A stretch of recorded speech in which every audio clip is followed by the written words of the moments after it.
If you're with us the last few weeks, we did 1 week on, we basically picked 3 topics that are really controversial, not because we want to talk and be controversial, but because we get a lot of these things our way. So the first week we had abortion, second week we had LGBTQ, and then this week atheism, or also moral relativism, which is a fancy word for saying, you know, whatever you think's right is right for you, whatever I think is right for me is right for me. In the Bible, we see in the Old Testament, everybody did what they thought was right in their own eyes. Okay, and there's nothing new under the sun, so it's a repeat of that. But if you're online, in the notes there, the first link should take you to trustworthyword.com/atheism. That'll give you the handout to follow along with us. The first thing, we're going to watch a video in a few minutes in here. We'll turn off online. Y'all can watch it on there. But the videos that are really helpful, I think, there's 3 of them. One of them, this is a little handout that was on the way in, too. It says, Science Confirms the Bible. There's actually a 26-page little booklet that goes with it. We don't have the booklets here, but you can download them on their website for free. And it's just really good. It's really neat. It's a 15-minute video, and it only hits the top 10 things, but there's a whole lot more. Things that are in the Bible that science literally did not discover till over 1,000, 1,500 years later for most of those discoveries. Pretty neat stuff. So it's just one angle. God wants us to believe the Bible, so he gives us all kinds of evidence, but one angle he does is he shows us, even with science, how much is there. The other video is really good. This is about a 30-minute video, Evolution versus God. We've actually watched it once here before, so some of y'all might have seen that. But Evolution versus God is also there. The fullyfreefilms.com is the easiest way to find all of these videos. This one's evolutionversusgod.com. This is really good too. And we'll talk a little bit when we get to, I think it's point number 5, about that video. And then the one we're going to watch tonight, we're not going to be able to watch the whole thing, is the Atheist Delusion. This was just done maybe about 6 years ago, but the Atheist Delusion, that link's on your comments or notes, but we'll watch that here when we finish the video as well. Just a couple things to remember, you know, when we have a conversation about these things, is we want it to be a conversation. So you don't want it to be condescending, you don't want it to be arrogant, you don't want it to be one way. We want to be good listeners. It's a touchy topic. In fact, on this video, there's a atheist professor, and she actually says, I don't usually talk with intelligent design or creationists. She says, it's not good for my heart rate, my blood pressure. And that's where sometimes when we talk about touchy things, you start noticing yourself getting worked up, not just nervous, but like angry or argumentative.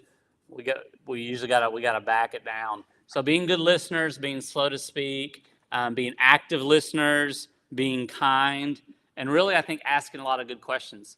A lot of times in this, if you start going Bible, Bible, Bible, they don't want to hear Bible. But asking good questions sincerely to understand what do they believe. But what happens is if we ask good questions, it helps them to think through what they believe, maybe in ways they've never really fully thought through. And what you'll see, and I don't mean this to be demeaning, but it's almost like they've wove this tangle. They're all tied up in these beliefs that don't make sense. And so you ask for about one piece of that string, you know, what does that mean? And they can't really connect it to where the next, you know, if you ever try to untangle a big old knot, they can't see where it goes. And then suddenly they follow that line of reasoning only to realize that it doesn't make sense. And you're helping them untie that knot. But at the end of the day, sometimes people really don't want to go through that process, and they don't want to have that conversation. So a lot of it revolves around, do they even want to have that conversation? So in this handout, again, you can get that online, the first link there. If this is still working or not, I don't know. It froze up on my screen. Okay. Is this the argument of moral relativism? It says, well, that's your truth. Okay. It might sound like this. It might say, well, you do you, boo-boo, I'll do me, okay? Or, you know, you only live once, so I'm just going to live for me. Or, you know, that's my truth, this is your truth. You know, it's a big Oprah-ism type thing. You know, or who are you? Maybe it's a little bit more argumentative. Who are you to tell me that I'm wrong? or just a simple, I don't agree with you. And it might be, I don't agree with you, but let's talk about it. Or it might be, I don't agree with you and I don't want to listen to you. Or I don't agree with you and I just don't care. Okay? So you can kind of get a sense by the tone sometimes, but that's kind of the line of argument. So good questions to ask, well, what do you believe about God? Or what do you believe about the universe? Or do you have any spiritual beliefs? And then be a good listener, Where did those come from? Is that something you got from your parents or family or background? Or did you get that in college? Where did that come from, what you believe? And Ray Comfort does a good job in one video. He asks a guy, being a little bit more argumentative, the guy is, he says, well, what's your name? Let's say it's Bob. I forget the guy's name. And he goes, well, I don't believe you, Ray Comfort says. And then at another point, he asked the guy, how old are you? And the guy's like, 19. He's like, I don't believe you. And the guy, you could tell, is visibly getting frustrated, annoyed, and, a little bit angry. He's like, it's the same thing when we talk about God. God has told us who he is, what he is like. And if we say to God, I don't believe you, it's a pretty serious thing. So we have to really evaluate, what do we believe? Because at the end of the day, when I say I believe something, I am making a truth claim. I am claiming that what I believe is true. Because if you knew it was a lie, hopefully you'd be smart enough to reject it. But when you say, well, I think this, or I feel this way, or you are saying, I believe this is truth. But then maybe make people think about their own kids. That's an interesting thing. Sometimes people will have their own beliefs for themselves, but then they might say, well, I really want my kids to be raised in church. Well, why do you want your kids to be raised in church if you want nothing to do? And helping them to think through that. Why? What do they believe? Or even the issues of right and wrong. Because if you take that argument of, well, whatever you believe is right to you, and whatever I believe, well, okay. If I believe it's right to steal, does that make it okay? If I believe it's right to cheat on a test, is that okay? Think about even like a classroom. Who sets the rules in a classroom? Teacher. Who sets the rules in a workplace? A boss, an owner of a company. Who sets the rules in a community? Right? Some sort of government. Who sets the rules in a home? Homeowner usually, right? Why? We know rules have a purpose of enforcing, protecting, and guiding to what's good. So if there is a God, and we live under his roof, wouldn't it be smart to know what his rules are? To know what he defines as good and evil? To avoid evil and to go to good? So making people think through that, if I'm going to summarize it, you'll see this in the video in a few minutes. He does a really good job in the Atheist Delusion of asking people, when they deny God, he says, it's not ultimately an intellectual thing here. He'll say to them, there's a God. It's a moral issue. You don't want to submit to God. He'll say it very plainly to them. You love your porn. You love your fornication. You love your pleasures of the world. And you don't want a moral authority over your head saying, this is wrong. You're going to answer to me. You want to do what you want to do. Which moral relativism is the same thing. But it's a little bit of it easier, because think about it. If you want to claim to be an atheist, well, you've got to give a little bit of an intellectual reason. Why do I believe there is no God? Why do I believe in evolution? Is that there's some work to be an atheist. There's some intellectual work to it. But moral relativism, there's not a whole lot of intellectual work to it. Because what you're saying is, you do what you want to do, I'll do what I want to do. I don't know what I believe. I don't care what you believe. There's no intellectual work to it. But it's another way of saying, I don't want a moral authority. I don't want moral accountability. Okay? This approach of moral relativism, that's your truth. This is more common, I think, nowadays than the atheism, than the evolution argument. Does that make sense? Okay. Secondly, some people, they'll want to argue and they'll attack the Bible. So they'll say, well, the Bible was written by men. The Bible was written by men. Or they'll say, the Bible's full of errors. that's just your interpretation. That's just one translation. It's just man-made religion. I don't think the Bible is literally true. There's a couple different angles to it. You might ask this question: would it make a difference to you if I showed you some evidence for the Bible? Now, they might just flat out tell you, no, I'm never going to believe the Bible. All right. I mean, there's a certain point. They don't want the evidence. They don't want an answer for the hope that's within you. You can give them some space, okay? But they might be sincere and say, yeah, sure, show me some evidence for the Bible. Have you ever read it? Have you ever seen that, you say, well, it's written by men. Well, yeah. Well, if I wrote a note right now and I pulled out a pen and I said, who wrote on this paper? Did I write on the paper? Yes, I wrote on the paper. Did the pen write on the paper? Yes, the pen wrote on the paper. And when you get to the Bible, the humans that wrote the Bible are the pen that are inspired and guided by God himself. And honestly, you start to look at how many authors, I think it's over 40 authors wrote the Bible, the Old and New Testament, over literally at least probably a 1,500-year span. And for them to have a message that is so smooth and connected together in amazing ways, that's impossible for one human to do. That's impossible for it to be a plot or a conspiracy. So when you actually read the Bible, you see how much it goes. Again, this scientific, there's a video on it, but this little scientific, and this just gives, I think, 10 of them. It really is amazing when you see all the scientific discoveries that are in the Bible well before scientists discovered it. Pretty neat stuff there. Again, he's got a book with a whole lot more. I put a link in your handout too that goes to an article about it as well.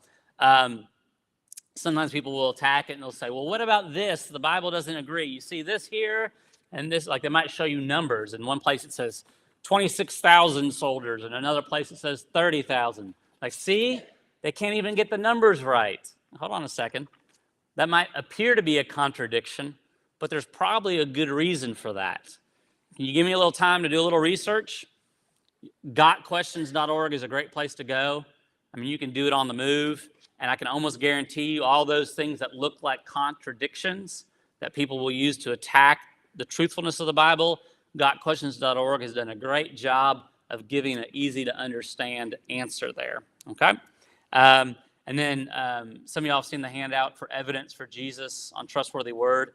And so I put on there internal evidence, external evidence, manuscript or documentary evidence, archaeological evidence.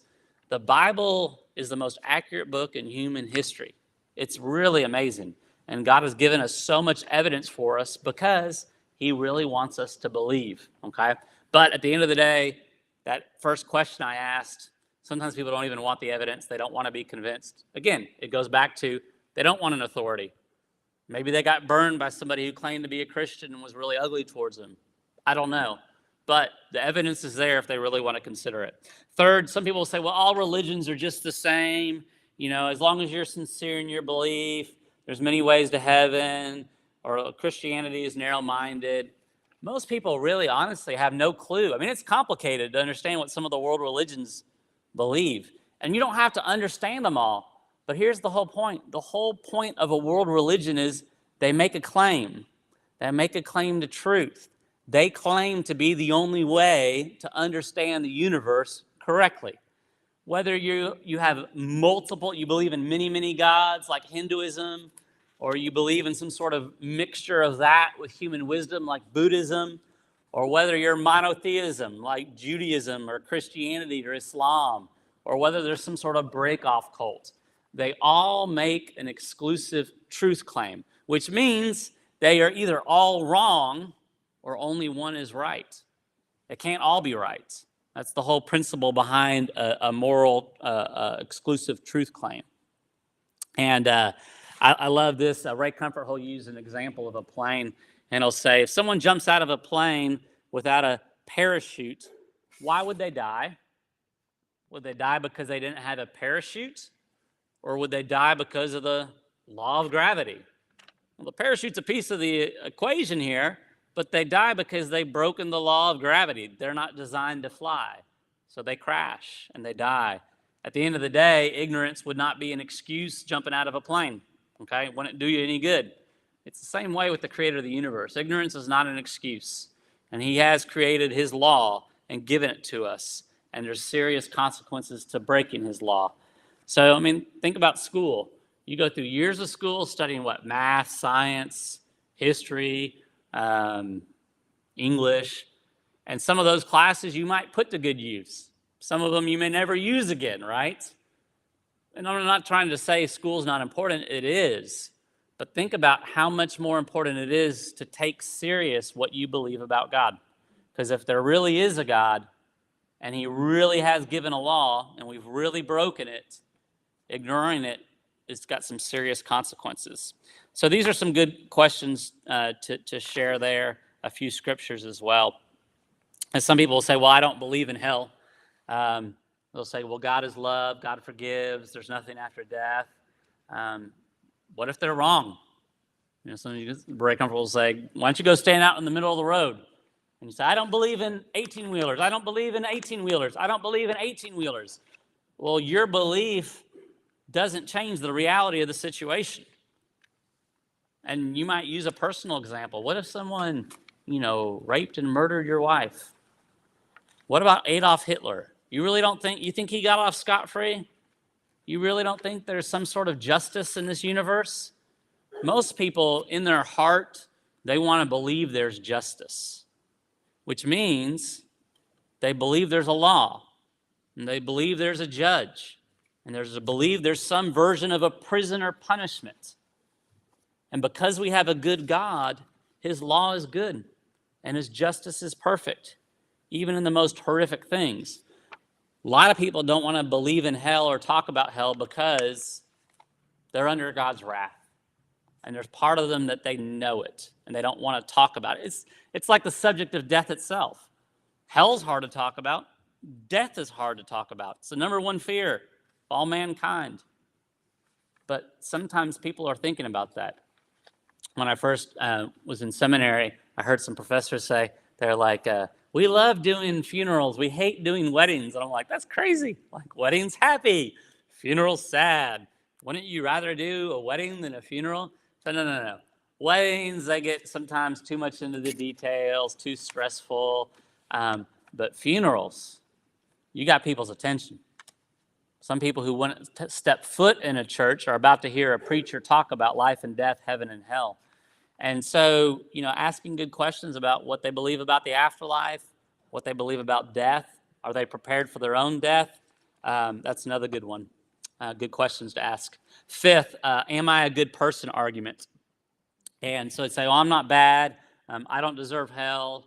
I say I'm sorry all the time for my sins, or I'm already saved. You might go back to a human courtroom and say, all right, imagine you did something awful. Or imagine someone did something awful to you. Maybe they killed a family member of yours. And if that person went into the courtroom and just told the judge, I'm sorry. I promise to do better. Judge, listen, look at all the good things I did in the past. Yeah, I know, I admit I killed that person, but I'm sorry for it, and I'm going to do good. And if that judge let that person go free without a consequence, that would be a wicked, evil judge. Justice is demanded. And it's the same way with God. We have broken God's law. It's a lot more serious than we think because we've rebelled against the creator of the universe. We've thought we're the king instead of him being the king, and we've treated him in serious ways. And so thinking through, and you've probably heard Ray Comfort enough now that he talks through the law. He uses the law, the 10 Commandments a lot. And the reality is, and think of it this way, how many times you got to murder somebody to be a murderer? How many times you got to rape someone to be a rapist? How many times you got to steal to be a thief? Lie to be a liar? And the Bible tells us you break one part of the law, you're guilty of it all. And if you use the 10 Commandments the way Ray Comfort does, and I think it's a great way. The law's already written. We talked about this last week. The law's already written on our minds, on our hearts. But if you use it, you can tell really quick. Either they'll be dismissive of it, they'll make excuses for it, they'll tune you out, or they'll be really broken. And you can tell just really sober-minded and serious about their sin. And then Ray does a great job. He'll just ask, do you want to know how God made a way? Do you want to know how God made it possible for you to go to heaven?